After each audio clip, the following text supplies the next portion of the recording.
Je, call forward ni nini? Call forward ni ile hali ya mtu anahamisha mawasiliano yako kutoka kwako kwenda kwake, au wewe pia unafanya bila wewe mwenyewe kujua, kwamba labda umetransfer mawasiliano yako kwenda kwenye namba nyingine.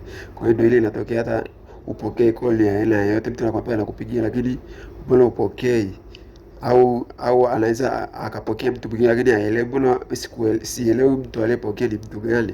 Kwa hiyo inamaanisha hii mtu ana transfer mawasiliano yako kutoka kwenye kwako wewe anapeleka kwenye namba nyingine.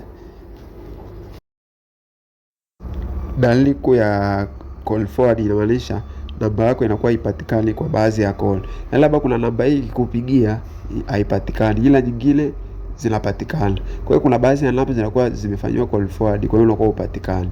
Alafu pia inaweza ikatokea kabisa ile upatikani kabisa.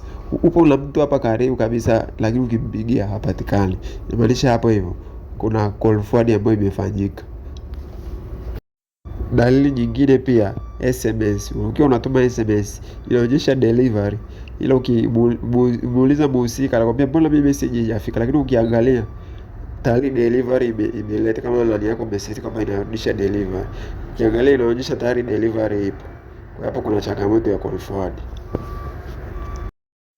Naenda kuelekeza jinsi ya kuondoa call forward. Yaani kama kuna call forward ya aina yote ya message, ya call, ya aina chochote, naenda kuelekeza namna ya kuzima kirahisi kwenye simu yako.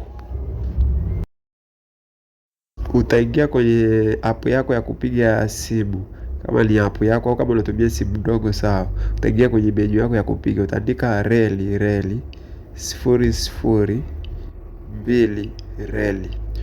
Alafu utapiga. Sasa inategemea na mtandao hapo kwenye simu, mtandao wote utapiga. Ukishapiga itaonyesha message kama hapo vile umeona imeandika call forward all arise successful. Hapa inamaanisha data zako zote, settings zote za call forward ambazo zilikuwa zimefanyika kwenye simu yako zote zimezibwa.